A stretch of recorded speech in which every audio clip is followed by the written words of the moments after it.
September 19th, 1944, 06:15 hours near Aricourt, eastern France. The morning fog hung thick over the Lorraine countryside as the Panthers of the 113th Panzer Brigade advanced toward their objectives. According to the brigade's after-action report filed with 5th Panzer Army headquarters at approximately 0620 hours, lit elements encountered enemy tank destroyers of unknown type. Enemy vehicles demonstrated exceptional mobility, engaging our tanks at ranges of 400 to 800 meters before rapidly displacing. Initial contact resulted in loss of 3 Panthers within 5 minutes. Through the mist, German tank crews heard a sound they had never encountered before. A high-pitched engine whine, almost like an aircraft. Low silhouettes materialized from the fog, fired rapid salvos, and vanished before German gunners could traverse their turrets to engage. The entire attack pattern lasted less than 20 seconds per engagement. Across the battlefield that morning, 39 German tanks of the 113th Panzer Brigade, commanded by Colonel Erich Fonsendorf, were about to discover a terrifying truth. The Americans had built a tank destroyer that could reach 55 miles per hour, faster than any tracked armored vehicle in existence. While German doctrine assumed all tank destroyers would be slow, heavily armored fortresses like their own jagged Panthers, the M18 Hellcat had been designed around a completely different philosophy. Speed as armor, mobility as survival, agility as lethality. The mathematics of tank combat were about to be rewritten. A Panther's turret needed 18 to 60 seconds for full rotation, depending on engine speed. The Hellcat's hydraulic turret could traverse 360 degrees in just 24 seconds, independent of engine RPM. At 55 miles per hour, the M18 could cover 400 meters before a Tiger tank's turret could traverse even 90 degrees. The transformation began in December 1941 when Lieutenant Colonel Andrew Davis Bruce stood before a classified briefing at the War Department. The devastating success of German blitzkrieg tactics had shattered conventional military thinking. Poland had fallen in 35 days. France, with the world's largest army, had collapsed in 6 weeks. The Wehrmacht's Panzer divisions had proven that mobility and concentration could defeat any static defense. Bruce, a cavalryman by training who understood the value of speed and maneuver, proposed something radical. Instead of matching German tanks ton for ton, gun for gun, America would build a vehicle that hunted tanks the way cavalry once hunted infantry, through speed, surprise, and superior mobility. The tank destroyer force would operate under a simple motto: seek, strike, destroy. The U.S. Ordnance Department issued requirements for a fast tank destroyer in December 1941. The specifications evolved rapidly through 1942, initially calling for a 37mm gun, then 57mm, then 75mm, and finally the 76mm gun. The Christie suspension was considered, but dropped for torsion bars. By April 1943, Buick's T-70 prototype demonstrated speeds that seemed impossible for a tracked vehicle. German intelligence, when they learned of American tank destroyer development, dismissed it as typical American naivety. Wehrmacht doctrine, proven in 4 years of combat, taught that effective tank destroyers required heavy armor and powerful guns, like their 88mm armed Jagd Panthers weighing 46 tons. The idea that Americans would build a 17.7-ton vehicle with armor no thicker than 25mm seemed militarily absurd. May 23, 1944, the Anzio breakout began, and the American Army would soon test these fast, clever, and deadly vehicles in real combat, showing how their speed and design could surprise and defeat even the most experienced German crews on the battlefield. The Hermann-Göring Panzer Division encountered their first M18 during the fighting around. The division's daily combat report to the 14th Panzer Corps noted, "Enemy employs new tank destroyer type, vehicle speed estimated 70 to 80 kilometers per hour. 2 Panzer IVs destroyed before enemy vehicle withdrew. Return fire ineffective due to target's rapid movement." German crews reported vehicles that moved unlike anything in their recognition manual or manuals. Low profiles racing across the battlefield at speeds they associated with wheeled reconnaissance cars, not tracked vehicles carrying 76mm guns. The reports reached Berlin, where they were filed as unconfirmed and likely exaggerated. The German high command believed experienced crews were overestimating enemy capabilities under combat stress. September 1944 brought the full devastating revelation. The U.S. Third Army's advance through Lorraine had stretched German defensive lines to the breaking point. Hitler personally ordered a counteroffensive to recapture Nancy and destroy Patton's spearhead. The 5th Panzer Army under General Hasso-Manteuffel assembled its best. Available units, the newly formed 111th and 113th Panzer Brigades, equipped with factory-fresh Panthers. The 704th Tank Destroyer Battalion, attached to the 4th Armored Division's Combat Command A, had positioned their M18 around Aricourt. As dawn broke on September 19th, the German attack developed in heavy fog. Lieutenant Edwin Leiper's platoon of M18 struck with devastating precision. According to the 7,000 Force After-Action Report, Lieutenant Leiper's platoon engaged enemy armor at ranges of 400 to 800 yards. Employing shoot and scoot tactics, destroyed 15 enemy tanks in approximately 30 minutes of combat. Sergeant Henry R. Hartman's M18, positioned on the platoon's flank, achieved extraordinary success. His gunner knocked out 6 Panthers in rapid succession, each time displacing to a new firing position before German tanks could return fire. Hartman would later receive the Distinguished Service Cross for his actions. The 113th Panzer Brigade's losses were catastrophic. From the German divisional records, brigade engaged enemy tank destroyers vicinity Aricourt. Enemy vehicles demonstrated unprecedented mobility, estimated speed 80+ kilometers per hour. Losses 39 tanks destroyed, 11 damaged. Enemy losses estimated 3 to 4 vehicles. When German forces finally captured an intact M18 near Metz in November 1944, Wehrmacht weapons testing officers conducted a thorough examination. Their technical report, forwarded to the Inspector General of Panzer Forces, revealed specifications that challenged every assumption about tank destroyer design. Verified specifications: weight 17.7 metric tons versus Panther 44.8 tons. Maximum speed 88.5 kilometers per hour, confirmed on test track. This confirmed that the Americans had created a vehicle far faster and lighter than anything the Germans had ever faced before, and it completely changed how armored battles were fought. Panther 46 kilometers per hour maximum. Engine right R975C, 4 radial 400 horsepower. Later production models powertrain weight ratio, 22.6 horsepower per ton. Panther 15.6 horsepower per ton. Tiger Fu 12.88 horsepower per ton. Turret traverse 360 degrees in 24 seconds. Hydraulically powered.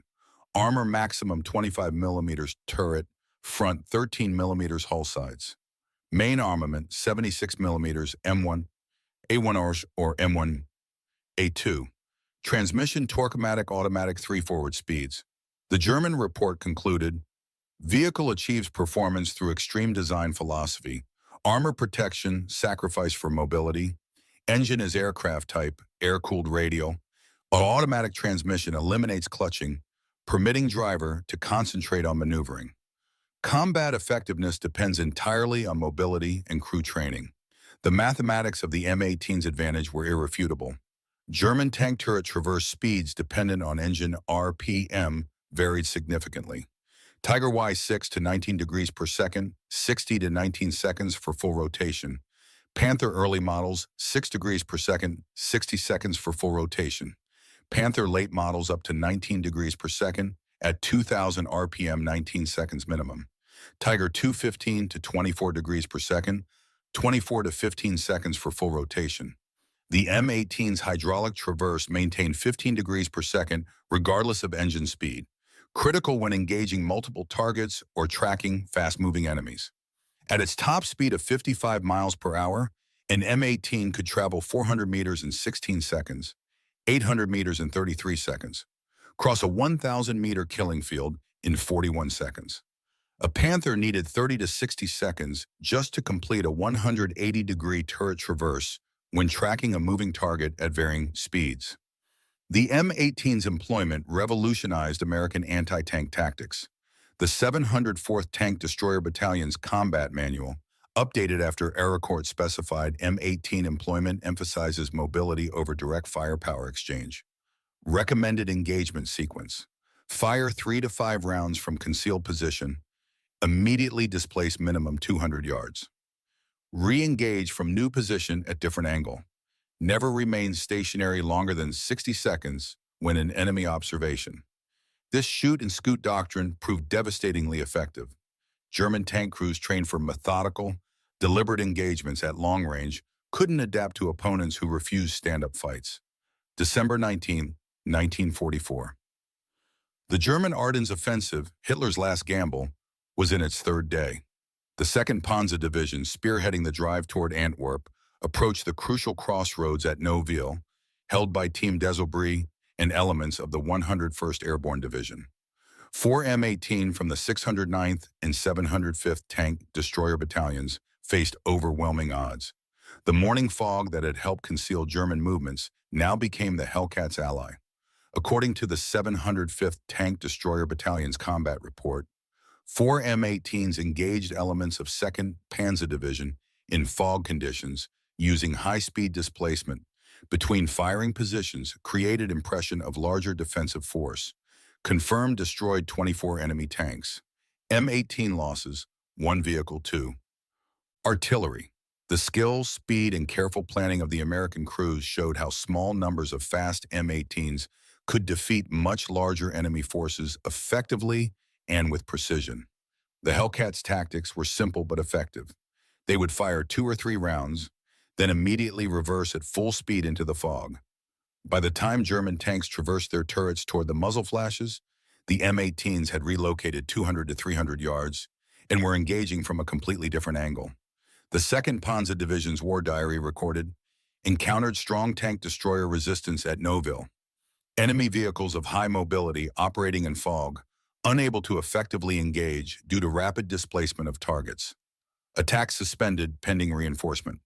This 48-hour delay proved critical, allowing the 1001st Airborne to strengthen Bastonia's defenses and ultimately hold the vital crossroads. By November 1944, German commanders were desperately trying to develop tactics to counter the M18 threat. General Hasso von Manteuffel issued tactical guidance to 5th Panzer Army. Enemy M18 tank destroyers confirmed. Capable of 80+ kilometers per hour road speed, 40+ kilometers per hour cross-country. Standard engagement procedures must be modified. Do not attempt to track moving M18 with turret traverse.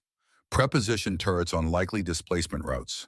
Employ infantry with panzer asts on flanks. Use artillery to suppress suspected positions. Avoid pursuit. M8s will always outrun our vehicles.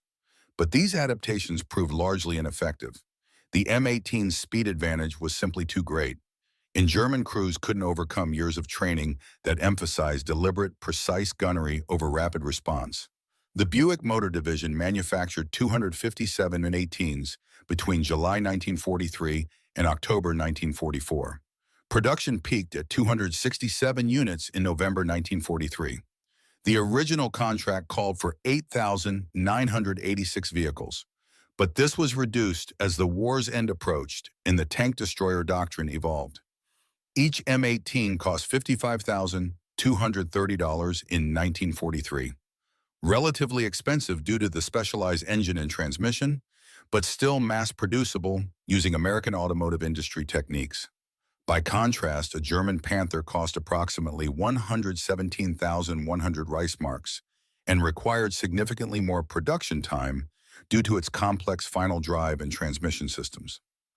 The M18 was designed for mass production from the start. The Wright 975 radial engine was already in production for aircraft and other vehicles. The torque transmission eliminated complex driver training. The open-top turret simplified manufacturing. Standard automotive components were used wherever possible. The Tank Destroyer Training Center at Camp Hood, Texas, developed specialized programs for M18 crews. Training emphasized skills different from conventional tank operations. Driver training focused on high-speed maneuvering, rapid acceleration and braking, and terrain exploitation, ensuring crews could fully use the M18's extreme mobility in real combat situations. Drivers learned to maintain maximum speed while providing stable gun platforms during brief halts. Gunner training emphasized rapid target acquisition and firing on the move. Unlike German gunners trained for deliberate, precise long-range shots, M18 gunners learned to fire quickly at moderate ranges, accepting lower first-round hit probability in exchange for rapid engagement. Commander training stressed battlefield awareness, rapid decision-making, and coordination with other M18. Commanders learned to think 3 moves ahead, always planning their next 2 firing positions before engaging. The psychological profile for M18 crews differed from heavy tank crews. Recruiters looked for men comfortable with risk, able to make instant decisions, and who preferred agility over the psychological comfort of heavy armor. The M18's greatest weakness was obvious: its paper-thin armor.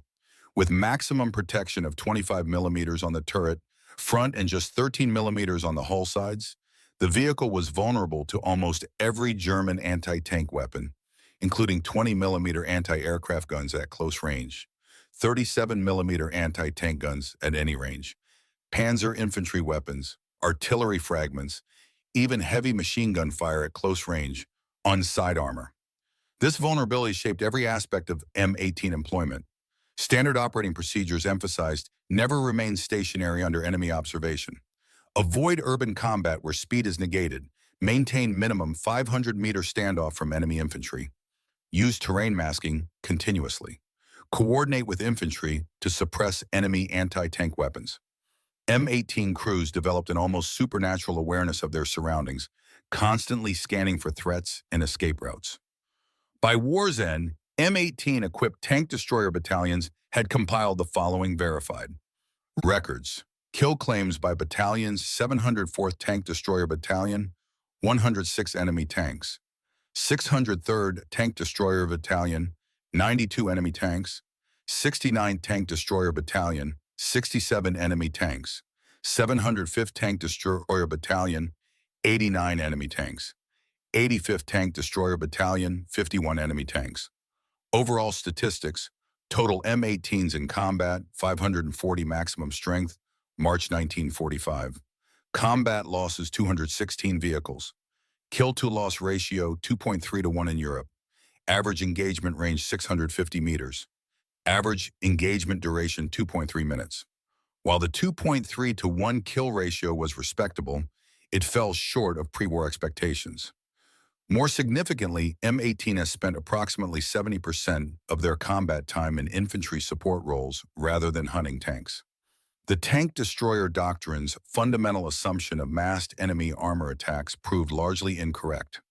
The Italian campaign presented different challenges, requiring American tank destroyers to adapt their mobility-focused tactics to hilly terrain, narrow roads, and more defensive enemy positions. The 85th Tank Destroyer Battalion, operating M18s in mountainous terrain, discovered that even in restrictive terrain, the Hellcat's mobility provided advantages. The vehicles could rapidly redeploy between threatened sectors using mountain roads where heavier vehicles struggled. During the Gothic line battles, M18s would race to commanding heights, engage German vehicles in valleys below, then relocate before counter-battery fire arrived.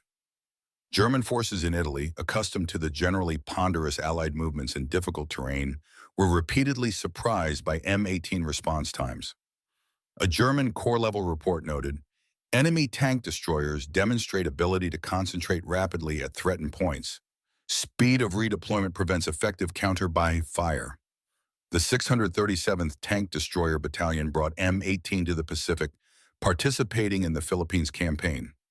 Against minimal Japanese armor, the vehicles served primarily in bunker busting and infantry support roles. The open turret proved nearly fatal against Japanese infantry tactics. Crews welded improvised overhead cover and chicken wire screens to defend against grenades and satchel charges. The vehicle's speed allowed rapid response to Japanese infiltration attempts, but jungle terrain often negated mobility advantages. The M18 incorporated several revolutionary features. Torque-o-matic transmission. This automatic transmission, developed by General Motors, eliminated manual clutching. 3 forward speeds shifted automatically based on speed and load. Drivers could concentrate entirely on maneuvering rather than gear selection. Critical at high speeds. Torsion bar suspension, providing 14 inches of wheel travel. This suspension system allowed sustained high-speed movement over rough terrain. The long suspension travel absorbed impacts that would have damaged leaf spring vehicles. Reiter 975 radial engine. This 9-cylinder air-cooled aircraft engine provided exceptional power-to-weight ratio. Early model C1 produced 350 horsepower, while later versions C4 generated 400 horsepower. Air cooling eliminated vulnerable radiators and coolant systems. Hydraulic turret traverse powered by an electric motor driving a hydraulic pump. This system provided consistent 15 degrees per second traverse regardless of engine speed or vehicle movement, a critical advantage over German manual traverse systems. The M18's combat record profoundly influenced post-war armored vehicle development. While the tank destroyer doctrine itself was abandoned, the tank destroyer force disbanded in November 1945. The Hellcat's demonstration that mobility could substitute for armor resonated globally. Soviet Union developed the PT-76 light amphibious tank and later BMP infantry fighting vehicle emphasizing mobility. Britain created the CVR-T series, prioritizing speed for reconnaissance. France built the AMX-13 with automatic loader to reduce weight. Germany, the Leopard 1, abandoned heavy armor for mobility. Complete reversal of World War II philosophy. Modern wheeled tank destroyers like the Italian Centauro, Japanese Type 16, and American M1128 mobile gun system represent the M18's conceptual descendants, accepting vulnerability for strategic and tactical mobility. Why couldn't German forces, renowned for tactical innovation, effectively counter the M18? Even with years of training and experience, they could not overcome the combination of speed, surprise, and constant movement that the Hellcat crews exploited to maximum effect. Several factors contributed: doctrinal rigidity. German tank training emphasized deliberate long-range gunnery. Crews spent years perfecting precise shooting techniques that were useless against rapidly displacing targets. Technical limitations. German turret traverse systems dependent on engine RPM couldn't match the M18's consistent hydraulic traverse. At idle or low engine speeds, German tanks were virtually helpless against flanking M18. Psychological shock. German tankers had operated with impunity against most Allied armor. The psychological impact of suddenly becoming prey rather than predator cannot be underestimated. Communication breakdown. German tactical radios, already stressed by Allied jamming, couldn't coordinate responses to rapidly moving M18 operating in platoon. In post-war interviews conducted by the U.S. Army's Military History Institute, M18 veterans consistently emphasized speed as their primary survival tool. Staff Sergeant Vernon Miller, 85th Tank Destroyer Battalion. We live by 3 rules: shoot fast, move fast, think fast. If you did all 3, you went home. If you failed at any one, you didn't. Technical Sergeant John Patterson, 6003rd Tank Destroyer Battalion. The Hellcat wasn't about fair fights. It was about unfair fights in our favor. We'd hit them where they didn't expect when they didn't expect and be gone before they knew what happened. Private First Class Robert Chen, 704th Tank Destroyer Battalion. Every time I climbed into our M18, I knew I was sitting in a tin can. But it was a tin can that could run 55 miles per hour. That speed saved my life more times than any armor could have. The M18's combat statistics tell a complex story. Mobility metrics: top speed, 55 miles per hour, 88.5 kilometers per hour on roads. Cross-country speed, 26 miles per hour, 42 kilometers per hour. Acceleration 0 to 30 miles per hour, 11 seconds. Range 150 miles on 75 gallons of fuel. Ground pressure 10.5 pounds per square inch, lighter than many trucks. Combat performance. Average kills per vehicle 2.4 enemy tanks. Average survival time in combat 67 days. Mechanical reliability 200 miles between major maintenance. Crew survival rate when vehicle destroyed 73%. These statistics reveal both strengths and weaknesses. The high crew survival rate reflected the vehicle's speed. Crews could often escape even when their M18 was hit. The relatively short combat survival time confirmed the vulnerability of thin armor. The M18 Hellcat's influence extends beyond specific vehicles to fundamental concepts in modern warfare. Sensor to shooter time. Modern combat emphasizes rapid target engagement, conceptually similar to the M18's shoot and scoot tactics. Active protection.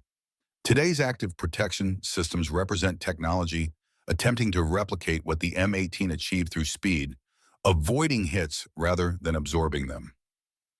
Network-centric warfare. M18 platoon coordinating rapid attacks from multiple directions preaged modern networked combat operations. Asymmetric response. The M18 demonstrated that technological superiority doesn't require matching enemy capabilities. It requires negating them. The M18 Hellcat stands as one of World War II's most innovative combat vehicles. Born from American industrial capability and tactical creativity, it challenged fundamental assumptions about armored warfare.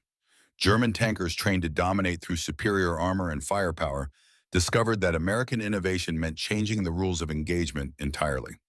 The Hellcat's 55 miles per hour top speed wasn't just a technical measure. It was a tactical weapon that redefined armored battles and shocked the enemy at every turn. Specification. It was a paradigm shift that German tactical doctrine couldn't accommodate. The M18 proved that in warfare, as in nature, survival doesn't always favor the strongest or the most heavily armed. Sometimes it favors the fastest, the most agile, the most adaptable. German tank crews, watching their carefully aimed shots miss rapidly disappearing M18s, learned this lesson repeatedly in the killing fields of France, the frozen forests of the Ardennes, and the final battles in Germany itself. Today, when military historians analyze the M18 Hellcat, they see more than just a successful tank destroyer.